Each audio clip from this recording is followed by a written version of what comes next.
State of the Union with John King, CNN Sunday, 9 a.m. to 1 p.m. Eastern. Let's bring in the best political team on television, as we do every Sunday at this hour, and break down the big issues. Joining me here in Washington, Democratic strategist and CNN political contributor Donna Brazile, and conservative radio talk show host and CNN political contributor Bill Bennett. And Bill, let's start with that very point, the debate. Most Democrats are saying the president has the tone just right. Many Republicans are saying, no, he needs to go even further. He has said the world is watching, the president has. He had said what he sees now from the regime is unjust. What more should he say at this moment? He's gotten a little better. He needs to condemn what the government is doing. He needs to say it in no uncertain terms. This is very disappointing as far as I'm concerned. This was the president to whom the whole world was looking. You remember when Barack Obama speaks, the young people of the world listen. This is a president about hope. He's about the future. This is a guy who was a community organizer. He missed it. He missed the opportunity. He was feckless. He was pusillanimous. He was behind Angela Merkel, who condemned this. He was behind Sarkozy, who condemned it. He was behind journalists who condemned it, people like David Ignatius and Jim Hoagland in the Post today. And finally, he was behind the Congress of the United States, including his own party, who used the word condemnation. We are the last best hope of Earth. He is the president of the United States. If he will not side with these young people against a religious autocracy that is beating the hell out of people, what is the point of being the moral leader of the free world? Pretty strong words, Donna. Well, first of all, I think the president has struck the right balance in terms of being able to hold back until all of the facts are out there. And I'm not talking about what we witnessed over the weekend and seeing the government crack down on the people. But initially, John, this started off, as Senator Feinstein said earlier on your show, this started off as a challenge to the election. And now it is a challenge to the state itself. And I think the president initially had the right tone in saying that let's wait until we see what happens in terms of the internal affairs of a country that is counting their votes before we interfere with their own processes. Look, if the United States is seen as showing its so-called fist at a moment when the people themselves are speaking out, it could have the adverse effect of rallying those individuals against the United States and not against their government. So I think he struck the right tone. Now, individual citizens of the United States, people like myself, Bill, and everyone else, we have every right to condemn it. The president has condemned it as well. He also used Dr. King to say, Dr. King's words yesterday in saying that the arc of the universe bends toward justice. And I think he is sending the right message to the people of Iran that the United States stand with them. Are we seeing here something we have seen before, in the sense that the statements are still not where you would like them to be? I believe, let me stop for a second, you believe the president should say, if you are out in the streets, I stand with you, we stand with you? Is that what you're looking for? And if you look carefully at the statement, it's a nice invocation of King and other great people, but it's still a dial tone. It's still, we are watching, we're an observer, we're a witness. He should be a participant in this. He absolutely should be. And the fist should be the fist of the Statue of Liberty. That's what this country stands for. And by the way, I would go even further and disagree with the quote you ran of Senator Feinstein. She's been reassured we're not doing anything. We should be doing something. We should be giving these people phone cards and duplication machines and access to internet that they don't have, and cameras and cell phones that the government can't block. We should be on the side of freedom and not on the side of this, the supreme leader, as our president keeps referring to him. Whether he's right or wrong, and that debate will continue, are we seeing something we have seen before? We were just having a conversation out in the newsroom, and I was reminded by one of our producers, remember back when the Russian action in Georgia and the tensions there were going on,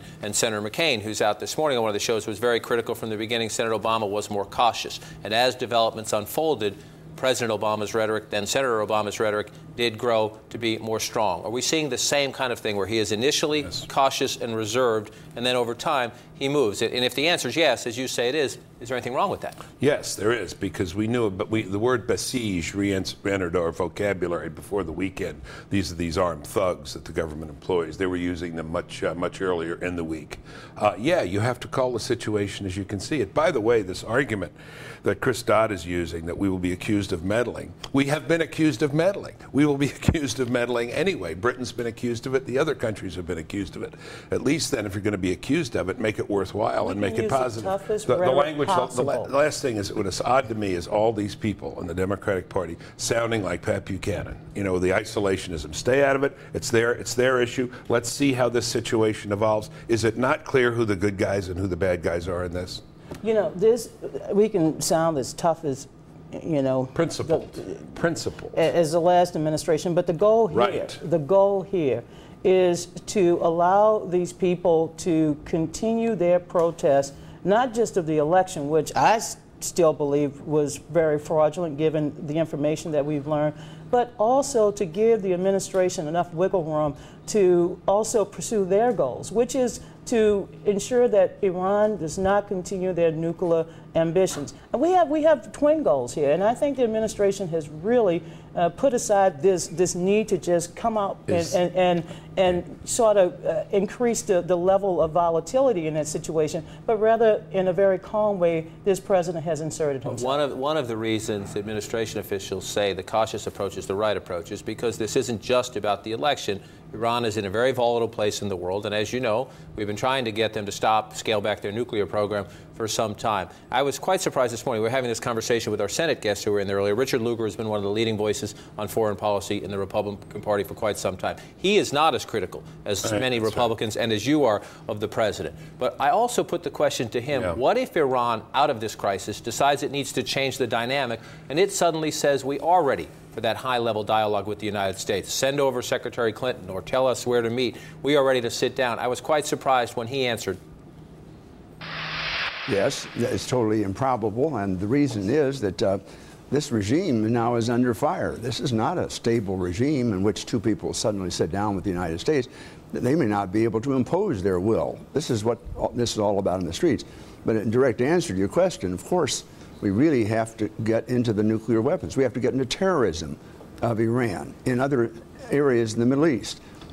So, Donna, if Iran called next week, and Senator Lugar says he thinks that's very improbable, but he says if they did call and said we're ready to sit down and talk about the nuclear program, that the administration should say yes. As a member of the party that stood for civil rights, stands for human rights, would you sit down with them now, or would you say, we saw what you did to your people in the streets, sorry, you don't deserve that? We can continue to condemn the violence that has taken place in Iran, as well as the president has stated many times, continue to find ways to talk to them. We have multiple goals, once again, with regards to Iran. It's not just the United States would like to see the protesters succeed in their goals now of transforming their country, but it's also in making sure that Iran is not a nuisance in the Middle East, in Iraq, and Israel, and other places around the globe. Well, again, I think the policy is feckless, pusillanimous. It's gutless, but it's also witless, I think. And it's not about a macho posturing. It's about getting what we should be after, which is human rights for all human beings, and also getting these results that we'd like if and when conversations ever take place. Do we really think these guys are serious about talking about the end of nuclear weapons? Ahmadinejad has said that paper's been torn up. Now, we have seen the nice approach Barack Obama has taken in his presidency. Are we further along with Iran or not? And the point about making it clear who we are and what we stand for is I think it is much more likely with a bully, as it's almost always the case with a bully, that you'll get more by being strong with the bully rather than being so tactful. As we're having this conversation, I'm being told that the president has given a media interview, I believe I was told with a Pakistani outlet, in which he has said we need to stand behind peaceful demonstrators. That better? That's better. Is that enough? You know, a couple of weeks he may have it.